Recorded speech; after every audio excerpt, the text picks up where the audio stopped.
नमस्ते ओम्स टेकवर्स के स्टूडेंट्स।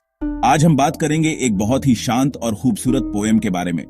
इसका नाम है अपॉन वेस्टमिंस्टर ब्रिज और इसको लिखा है विलियम वर्ड्सवर्थ ने।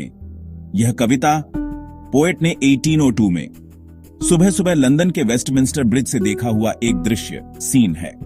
वर्ड्सवर्थ जो हमेशा नेचर की खूबसूरती में खो जाते थे, इस कविता में एक शहर सिटी की शांति और खूबसूरती को बयान कर रहे हैं।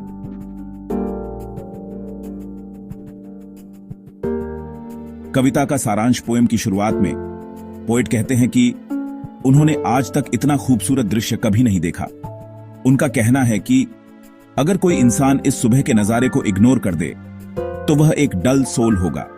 सुबह का समय है, शहर पूरी तरह से शांत है और सूरज की पहली किरणें रेज उस पर पड़ रही हैं। पोएट को ऐसा लगता है कि पूरा शहर सो रहा है और उसकी बिल्डिंग, शिप्स, डोम और थिएटर सब शांति से सूरज की रोशनी का मजा ले रहे हैं। थीम्स रिवर भी धीरे धीरे शांति से बिना शोर के बह रही है। कविता के आखिर में वर्ड्सवर्थ कहते हैं कि यह दृश्य इतना शांत और सुंदर है कि उनका दिल खुशी से भर गया है। उन्होंने इस शांत शहर की तुलना, कंपैरिजन, एक ऐसे इंसान से की है जो बहुत गहरी नींद में है और ऐसी शांति किसी ने नहीं देखी होगी। कविता की एप्रिसिएशन के पॉइंट्स। अब हम इस पोएम की एप्रिसिएशन ऑफ पोएम के पॉइंट्स देखेंगे जो आपके एग्जाम्स के लिए बहुत जरूरी हैं। Poet and title.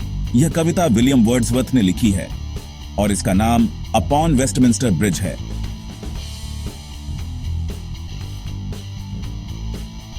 थीम। कविता की मेन थीम है शहर की खूबसूरती और शांति। पोएट हमें सिखाते हैं कि अगर हम ध्यान से देखें तो नेचर की खूबसूरती शहरों में भी मिल सकती है। Poetic style. यह एक सोनेट है, इसमें 14 लाइंस होती है और इसकी राइम स्कीम अबाबा सीडी सीडी सी डी है।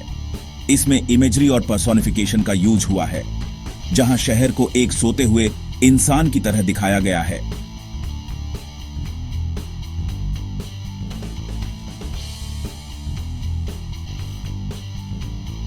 Language and poetic devices. Poem की लैंग्वेज बहुत ही सिंपल है।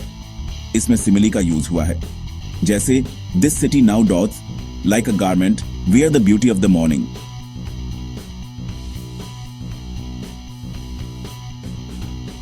मैसेज। यह कविता हमें सिखाती है कि हर जगह खूबसूरती होती है, बस उसे देखने का नजरिया होना चाहिए। Your on opinion. मेरी नजर में यह पोएम एक बहुत ही इंपॉर्टेंट मैसेज देती है। अक्सर हम शहरों को शोर और प्रदूषण, पोल्यूशन का प्रतीक मानते हैं, लेकिन वर्ड्सवर्थ हमें बताते हैं कि अगर हम ध्यान से देखें तो शहरों में भी शांति और खूबसूरती मिल सकती है।